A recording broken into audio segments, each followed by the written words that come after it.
Trouble Shared, a podcast where two comedians try to save the world. One of your problems, one of your troubles, let's stay on brand, one of your troubles at a time. But by the way, I've just got a square of everyone. I was just bopping to that little intro. We got a bit of a funky intro, haven't we? Do you vibe with that, Twayna?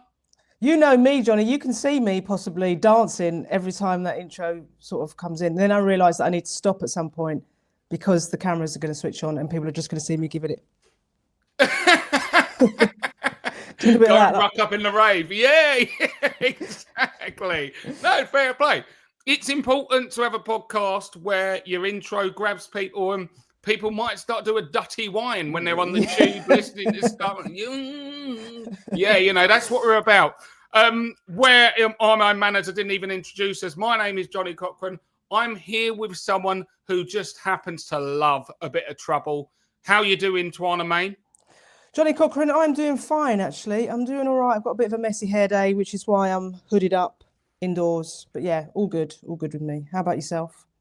No, I'm good as well. I didn't know what the hood was for. I didn't know if you were about to go out and rob an old lady, potentially. Possibly afterwards. Yeah, don't write yourself up.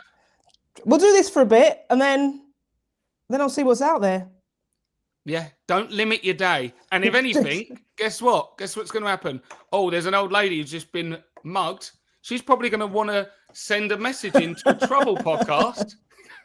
I was just out on my normal lady. I was just a smiley woman of colour. I've seen her regularly. She smiles at me, but then today she stole my handbag. Will I get it back? No, you won't. The weird thing is she started dancing just before she came over to me. I think she was listening to an intro of a podcast. So with all of that, I think we should jump into some troubles. I'm just going to hit you with something that's, you know, my own vibe. Twayna, there's not enough hours in the day. Right. Okay. What's going on? And, you know, kind of in tune with the troubled share, like sayings about like life and whatnot. There's not enough hours in the day. I'm just rushed off my feet, and kids will do it to you. We're currently trying to potty train my youngest. So he's pissed himself in the car today. Not his fault. He's only 3.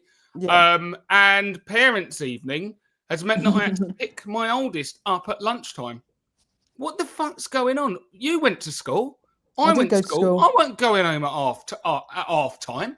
You know, holding up the subs board. What's going on? Why am I having to pick my son up just because it's parents' evening? Do you get where I'm coming from with these? So the teachers want half a day off because they're going to be in this evening to talk to you about your children. Why don't they just stay? I mean, I don't want to sound uncaring because I grew up in a house with a teacher, and actually I was the one who suffered for that. Having a parent as a teacher is not the way to go. So any people out there being raised by teachers, thoughts and prayers with you, because it is a nightmare. It's a special little nightmare. Teachers, just spend the whole day there and then just go home early maybe.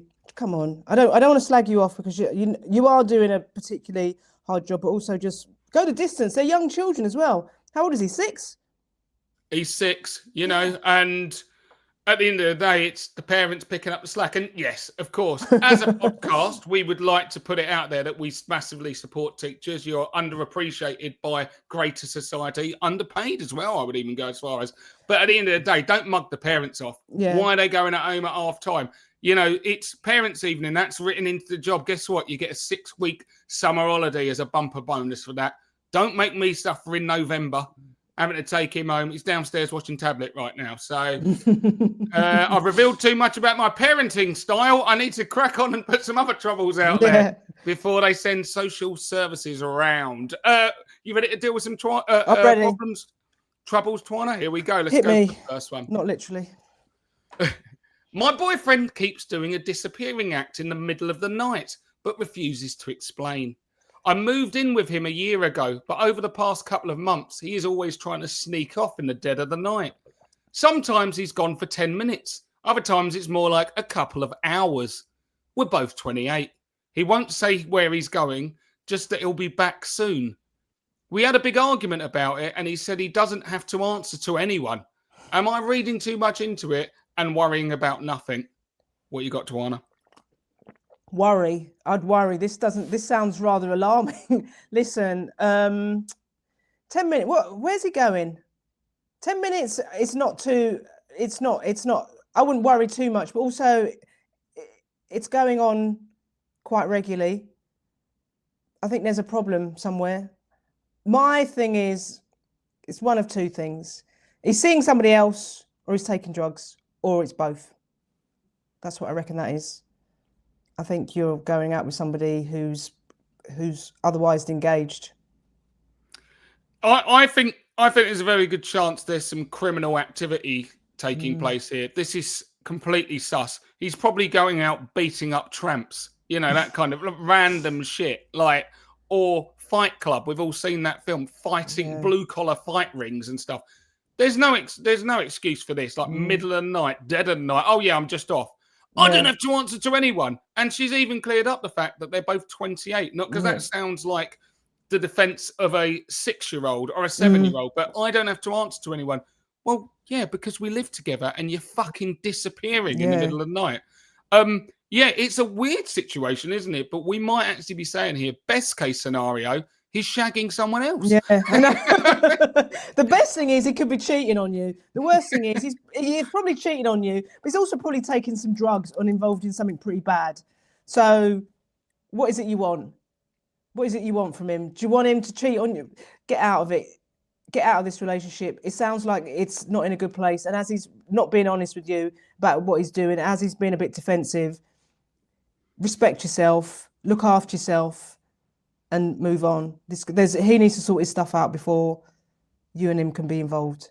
Can't have somebody wandering off, especially the whole thing's like, it's going to, I'm just popping out for a bit. And sometimes it could be short, but then sometimes it's for a few hours. You're like, bro, the few hours is alarming. What's he doing? Exactly. And what I like about this pod is we're now in EP 4 and we both have started to form our clear identity when it comes to advice.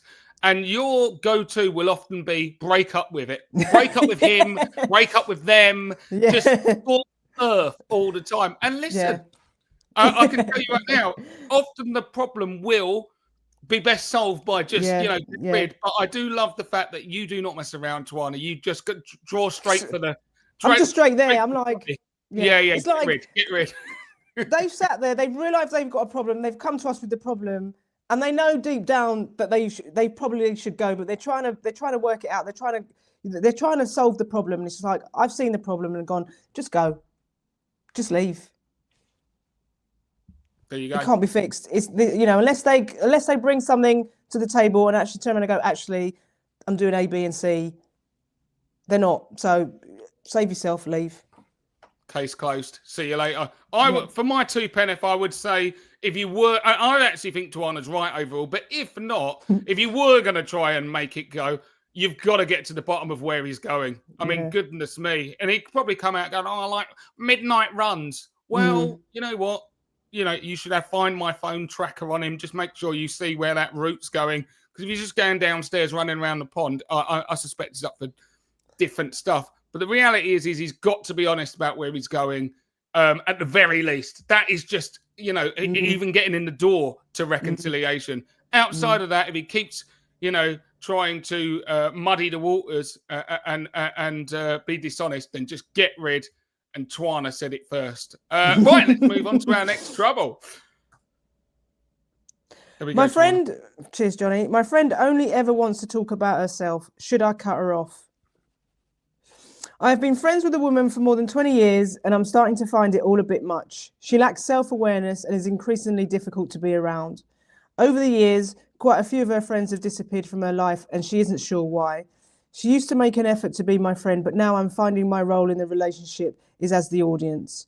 I open topics of conversation and she changes them to what interests her.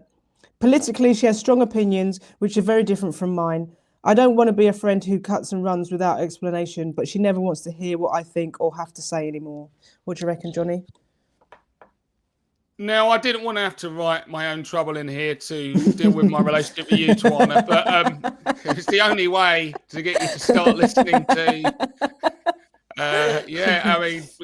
But let's work it out. No, we've all got people like that in our lives, haven't we? Where they are so self-absorbed that they can't actually, countenance an idea that the world might exist outside of them and the foregrounding of them and their problems. And sometimes when I read this, I was like, is this person a comedian? Is one of the people in this friendship a comedian? Because it just sounds like I just have to be the audience. You're like, yeah, that's what it's like being friends or going out with a comedian. It's a very familiar familiar situation, isn't it? A comedy green room.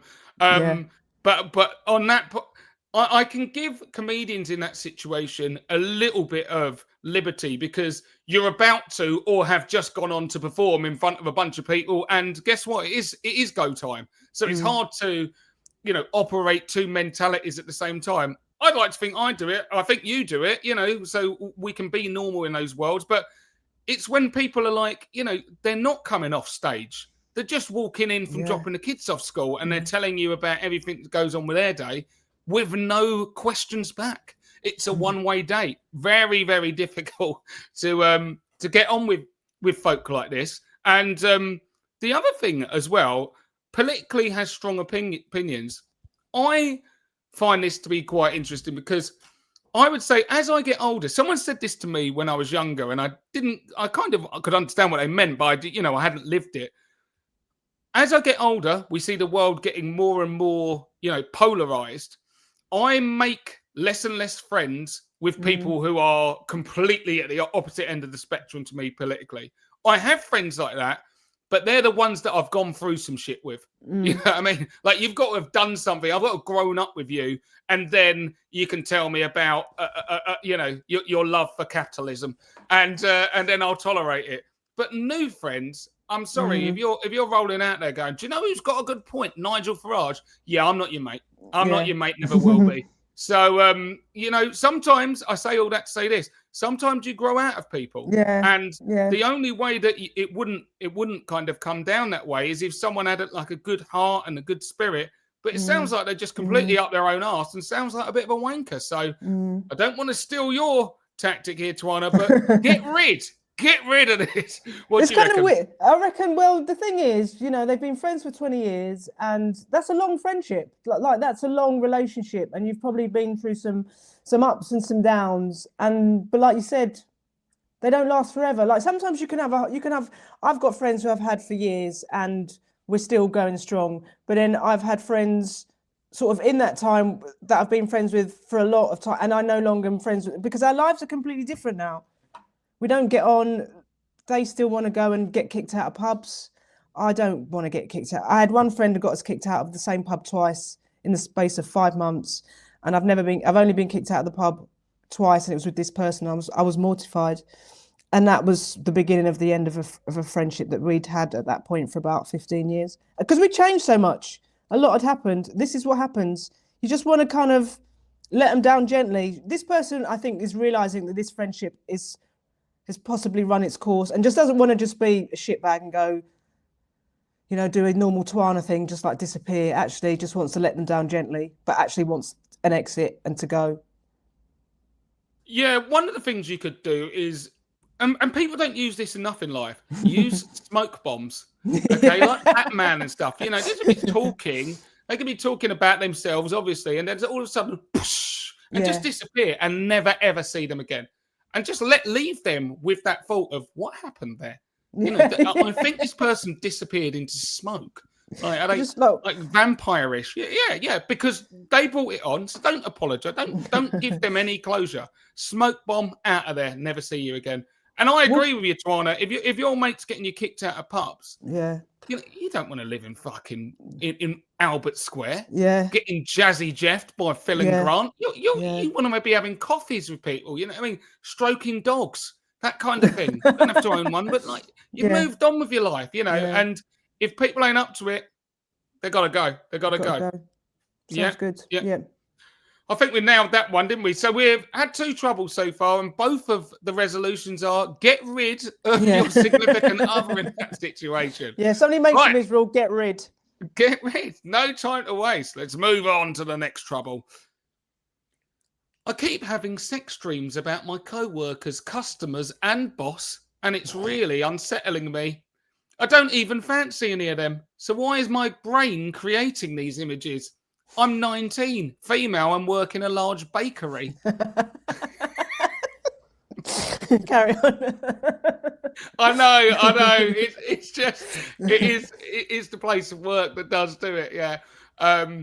There's going to be lots of puns in there, obviously. Cream porn, isn't it? Anyway. Oh, absolutely, yeah. Carry on. She's obviously seen a few guys in there that she needs. So Johnny. Thank you. Yeah. I feel so awkward for the entire day after I remember these unsettling dreams. It's so embarrassing, and I can't even look at people afterwards, let alone talk to them. Do I need to change jobs? I have just started seeing a new boyfriend and really like him. But if I'm having dreams like this, does it mean I'm being unfaithful? Perhaps I need to finish with him. What is going on with me, and why does this keep happening? Twayna, drop it like it's hot. Have your cake and eat it. Keep your boyfriend. Oh, keep your nice. Thank you. Come on. Oh, this all just sounds all a bit perfectly normal, sort of. I mean, you're not being unfaithful, having sex dreams about other people. I'll say that now. It is a bit unusual, possibly, to have sex dreams about just pretty much everybody. But maybe there's a lot going on in your life. To me, this doesn't seem particularly like harmful to anybody. It's just probably this person's just a bit weirded out by it. But I think it's fine. Yeah. I don't have any advice. I'd be like, just roll with it. Roll. Roll, bap, roll. Oh, I love that. No, I love the best that. I'm doing. Get some puns in here. Yeah. But, the question in there was, do I need to change jobs? Does she need to quit the bakery? No. What are you going with for that? Stay at the bakery. Sweet treats galore. Bread. Exactly. Baps. Exactly. You might be having dreams of getting filled like a donut, but there's absolutely no reason whatsoever to leave that bakery. I just literally, as I was reading it, the thing that got me was the idea that it's just all bread related, erotica. Excuse me, can I have 2 cream buns? You're like, oh, okay. I really like the cream hot. You're like, oh, do you know what I mean? It's constant. Can I have a sausage roll? Oh my god! Oh. Take me over the croissants. I like the little bit of chocolate in the middle of a pan of chocolate. Calm down. Maybe you should. If it depends. If you're just quivering and quaking, then maybe it's a new job. But if not, it's a bit of a laugh, isn't it? Exactly. Of course it is, and you're right. And to be honest, it doesn't really matter anyway. But the fact that you're 19 as well, we're all a little bit randy in our teenage years. Forgive us. You know what I mean? Like, it won't last that way forever. It won't last forever. It really won't. Enjoy it. Enjoy it. Exactly. You'll be going into bakeries when you're in 30 years' time, and all you're interested in, all that's getting you hot under the collar is a crusty roll. Yeah. You're not thinking about Kevin, who's serving up slicing loaves behind there. And what I would say, and this is the key thing, does it mean you're being unfaithful? Absolutely not. There's been a lot of guys that have brought this up over the years, and I am certainly one of them that's experienced it, and I've had girlfriends that have woken up in the morning and essentially professed that they've had a dream that you cheated on them, and then it's ended up affecting real life. They've blamed you. They've been in an arsey mood with you all day because of a dreamt infidelity by them. You cannot. We are not in Minority Report or Inception. Your dream world is still, and I'll always campaign for this, should not be held against you in the real world. So I tell you what, get into that dream bakery and shag whoever you want, do whatever you like. 50 shades of bread. That's what. Just go for it. You know what I mean? So yeah, don't let any of it affect your real life. It's perfectly normal. And keep the dreams coming. They won't. Yeah. They won't last forever. Yeah. It's lust. Next This lust. trouble. This lustiness is not. It's not eternal. Yeah, it's lust and crust. Yeah. Thank you. Here we go. Next trouble. My friend copies everything I do and watches my house. Is this stalking? We met through friends about 10 years ago and have never been close friends, but I think she'd like to be. Every time I wear something new, she says, I've been looking for a coat or jumper that looks like that. Where did you get it? She turns up a week later with almost exactly the same as what I have. She can see my house from her house and texts me to tell me who's walking past and coming and going from the property. I'm feeling harassed. Johnny. She sounds like a fucking Ring doorbell. This is not a person. Goodness. Yeah. No, this is deep. Obviously, we all saw the hit Netflix show Baby Reindeer. This has got that vibes about it, hasn't it? I mean, is this stalking? Yeah. That's what it looks like. That's what it feels like. I listen. The bit that I've had before, I've seen before. Looking for a coat or jumper that looks like that. I've seen that can just be normal if it doesn't happen over and over again. If it's, friends take advice from people. And there is also a key point to be made about there can be admiration in friendship groups where you do clearly have someone who just kind of looks up to you, and you shouldn't always be kind of scared by that. Some people are a bit more shook when they kind of pride themselves on their own individualism. And if someone is treading on the toes, it can feel a bit confronting. There has to be a point where that, goes past that line when people are like, knowing who's walking past your house and, texting you who's coming past your house. That's too far. It's sketchy stuff. And, you might need to... just let the police know her name.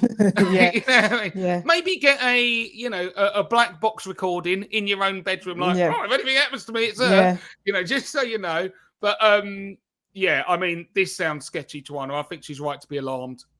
I think she is. I think the bit, but I also think she can play a bit of a joke on her as well. So it's like, oh, I like your coat and your jumper or whatever.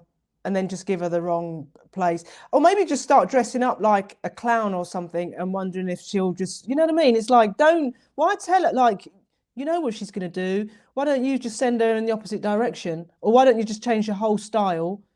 And then she's going to start looking like Freddy Krueger when you look like Freddy Krueger. It's just like, there's a lot you can do with this. Don't just give in to it. And also, but on a serious note, I do think you are being stalked. And... I'd nip it in the bud. Get rid, not really. No, but it's get rid of her. No, but I think, like you said, I think it sounds a bit like it could be admiration. Like she's a fan of you, and it's not, like it's nice that people like what you're wearing, but also go gently with her and say, maybe I do feel a bit overwhelmed by what your behaviour towards me, and maybe challenge her in a gentle way, like actually you probably don't realise the effect that some of your behaviour is having on me, and fucking stop it, otherwise I'll fucking come for you and I'll fucking kill you before you kill me. That is a lovely way to end it. I think you've got to threaten murder to resolve this, otherwise who knows what could happen. No, I agree, and I think you made some really good points there as well. Test her chin, not necessarily literally, but put some outlandish outfits together and see if she'll go with you into those deep waters. You know what I mean? Do you want to swim in this? Yeah, because if she wants to come dressed like whatever, then you're like, oh, I'm dealing with somebody here who is quite fully unhinged. Committed. Yeah, fully committed. But if they don't, then you're like, okay, maybe she's all right. Yeah, in her own world, she might have boundaries. But you summed it up perfectly. Nothing really to add. You got to start nipping this in the bud now. This is not a hey, we'll go and see how this works out. No. You're gonna be. You could be in a shallow grave. Yeah. I mean, what was that film back in the 90s? It's Single White Female. Oh right, yeah. People getting their pets hacked up or chucked in the microwave, whatever. You don't need that. You've got to be able to. And at the end of the day, the only other thing as well that I would add into it is about the proximity to a house. Do you rent? Do you live there? And I just mean, of course, you're not going to completely pack up and leave, but maybe have an exit strategy. Because people like this, you've got to confront them. But if they don't take the advice, you might need to get on your bike because, sounds like a bit of a sketchy one that you might be dealing with there. Learn a I think we martial wrapped art. that one up, Twayna, didn't we? Yeah, we did. Right, let's get on to the next trouble. At night, after my partner has gone to bed, I secretly binge on junk food. I eat until I feel sick, and in the morning I feel so guilty that I hate myself, which makes me do it again and again. I'm 47 and currently about 3 stone overweight. I've yo-yo dieted all my life. I've never been able to eat normally. I always go to extremes. I either stuff my face or I'm on a restricted diet. That's why every time I lose the weight, I pile it back on again within a few months. Being overweight makes me feel miserable and ugly. I can't look at my body in the mirror. I don't know why I'm like this. I have a loving partner, 49, and family, and I haven't been through any major trauma, but I've never had any self-confidence. After decades of this, I'm exhausted and ashamed. I just want a normal relationship with food and my body. Unpick this one for us, Twayna Mayne. Oh my God, Johnny, this is a big one. Why are people writing in with some serious problems? We're just a pair of crazies. We're just a pair of cracker-lackers. We're not here to solve people's real life problems. Well, this sounds like a bit of a sad one. Secretly binge eating junk food in the middle of the night and then feeling sick and then continuing to do it again and again. I bet they're exhausted. They're probably feeling really ashamed of themselves and not happy that they're overweight and can't get control. I'd say don't write into a couple of comedians. We send you our best wishes, but go and speak to maybe a professional. I wouldn't want to be casual and, I've already said previously to punch a stalker in the face, but I just feel that this one requires a slightly more gentle approach. Johnny, over to you. Yeah, I kind of agree. I might not be as gentle, but still, I'm gonna have a bit of solidarity here because I've kind of been into this myself, right? And I look like somewhat of a slender guy, but I've got myself in a bit of trouble with a particular pack of crisps. As the salt and vinegar home brand, I can't put them down. Right, absolute smack. It is. I think in years to come, as I was saying to someone, I think there's going to be like a panorama expose that they go, oh my God, by the way, as the salt and vinegar crisp was sprinkled with crack cocaine and no one was testing it and we're going to end up like as a group of people who'd been ASDA'd and they've, their diet's gone. The other day, waited till my wife was in bed and went back to the crisps and I ate myself into embarrassment and, a little bit of shame, but I couldn't stop myself in that moment. And there was also a pack of Haribos thrown in there for good measure. So I'm just going to put myself in and say, listen, solidarity, sister. What time was this when you were snacking, Johnny? What time was this? It was approaching 10 o'clock, 10 p.m. How many packets of crisps? It's a family bag. And I mean, stop saying family. Stop saying family. We've known that it's an individual bag depending on your commitment. Yeah. I'm committed. So I've been there. I know how it can happen. And, if you let it get out of control, it can get really out of control. So I say all that to say that, yes, there's a bit of solidarity, but also, try to, and I know it's easier said than done, but try to, foreground healthy, eating habits and your own health, because health leads to happiness. And this person seems to clearly understand that it is a bit of a cyclical thing. It is a bit of a, I eat because I'm unhappy and then I'm unhappy because I'm eating, etc. So, it really will come down to making structural changes, and whether that means that you can't have food in the house that tempts you, or you start going to the gym late at night. We've heard another problem in this very podcast where someone just disappears in the middle of the night and doesn't tell their partner. Maybe that's Do what's that. going on.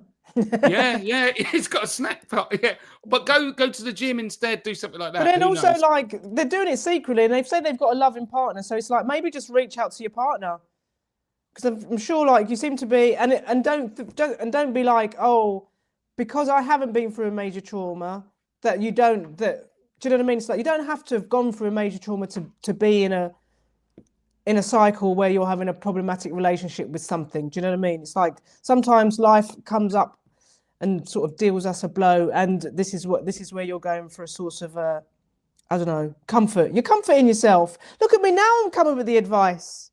Now after you're going about your binge eating, now I'm thinking, actually, reach out to your partner. You seem to be in a loving relationship with somebody, and I think they will help you get back on track, because that's what you need. I love that, Twayna. Love that. But and even then as well, I mean, don't get me wrong, I'm not trying to endorse, just kind of excessive eating and developing obesity, but celery shit, you know what I mean? Yeah. Some of the nice food, the healthy food, is not very tasty. So be kind to yourself a little bit. It's easy to happen, but I also would say, when you know you're on the sliding slope, I'm not saying this person is, to be clear, but you used to always see those people on Jerry Springer, and and they're having to get lifted out their caravans with a crane, and you're like, obviously it's a sad situation, but wasn't there any checkpoints along the way that you could have got off this slope? Because lots of people have troubles with their weight. That's outrageous, mate. You know what I mean? When you're not able to walk, so we have to take it as a signpost, an opportunity to avert course. Don't beat yourself up that you've gone down that route. Just take it as an opportunity to change it, because everyone has setbacks. You're not the only one. So that would be our advice. I think it's good advice. Through it. Yeah. Final trouble of this podcast, episode 4. Should my partner and I share our love letters from previous relationships with our children? Crikey. We are in our mid-80s and have been together for 12 years. Our relationship journeys to our meeting point were utterly different. My partner has 2 marriages behind her, as well as a long-term partner. Mine was a marriage of over 40 years. My partner and I were colleagues for many years before our retirements. The opportunity is that we have between us at least a shoebox full of love letters from various relationships. One of mine was from a teenage crush in the late 1950s, and with whom I still have an occasional chat. What should we do with them? Should we give them to our children, burn them? What? Maybe they could provide some insights into that crazy little thing called love. What do you reckon, Johnny? What are you laughing at? What in the why? Do you know in life where people like to give you a false choice? It's like, well, if I don't do that, then we're all going to die. And it's like, well, no, why don't we just do something a lot more vanilla? So guess what? You've got all these love letters. Why are your kids asking for them? Yeah. Are they actually saying that? Because I've not heard in there they're demanding these love letters. It's like you're wrangling with this in your head going, I mean, we're sitting on a treasure trove. Like, kids are probably going to sit there going, I don't want to hear about what you were up to, ripping off your stockings in the ballroom, in the 50s. In the 50s. What are you talking about? It's it's kind of a false choice in that respect. That's what kind of jumped out to me. And even then, like, life has moved on so dramatically, and obviously, people communicate in different ways. They almost fall in love in different ways. The world is borderline unrecognizable from when you were out there dating. What I think that you're really getting to here, guys, is that you don't want your children to find out that you were both a bunch of slags when you were young. Getting over with anyone, you know what I mean? You've become self-respecting, but, you're both out there throwing it around. I would say discretion might be the better part of valor with this one. Burn them, and and don't tell your kids that you were ever there. You've always got your memories. Kids, the kids are. I'm assuming just happy that their parents are happy and well. They don't want to. They don't want to know about all the saucy stuff that you've penned down. And they want to read. You don't see your parents in that way. Do you know what I mean? You don't want to know about your parents' sex life and just their lustings for various people. Dear Millicent, I found you attractive across. They don't need to know that. I like the sight of your petticoat. Give over, like let it go. They understand that romance took place and it was a different time and maybe it wouldn't be how it would be now. Do you know what I mean? But it's like also you don't need to show them. You don't need to show them unless they want to see them, like you said. They don't need to know. They do not need to know. And how raunchy are they at the end of the day? You know what I mean? Nowadays people have access to porn 24/7. You know, what I mean, what you thought was really out there. What are they going to start reading them and hear the Pornhub intro before they're reading them? It's going to be really explicit. It's probably a lot more racy in your own head, having lived it, experienced it, than what anyone who would be reading such things now are. As you said, Twayna, leave them with the fond memories of the cozy little old couple that are there now. They're probably still at it now, to be honest, by the sounds of it. But burn them. They're also the things that people don't want to find after you've gone. Just get rid of them now. They need to know that they've been destroyed now. There's nothing worse than we've had to clear it, and then they just come across a shoebox full of absolute just smuts in your handwriting. Get rid of them. Just get rid of them. Yeah, burn it with fire. No one needs to find their grandma's Monica Lewinsky dress. What's that? Yeah. Why is that sticking together? Yeah, no one needs it. Get rid of it. Burn it with fire. And that's it, Twayna. We've done it again, haven't we? I think we've just, is that the world I can hear out there saying thank you, guys? Saving us. I think we've done it again. Smashed it. Another 6 troubles. Knocked out of the park. At this point, 4 episodes deep. I'm going to do something I haven't done so far because we've been sourcing them from around. But if you do have any troubles that you want us to lend our wisdom to, then do get in touch. We're both on our socials at Johnny Cochrane and at Twayna Mayne. Certainly at Twayna Mayne. Yep. Drop some DMs. Let us know. We probably get a mailbox set up the further we get into this, but right now just DM us with some stuff and we'll sort out your troubles as well. Don't worry about that. But for now, all that's left for us to do is wrap it up. And I can tell you right now, you know what people said, a trouble shared is a trouble halved or something like that. So, enjoy your week. Something like that is halved. There we go.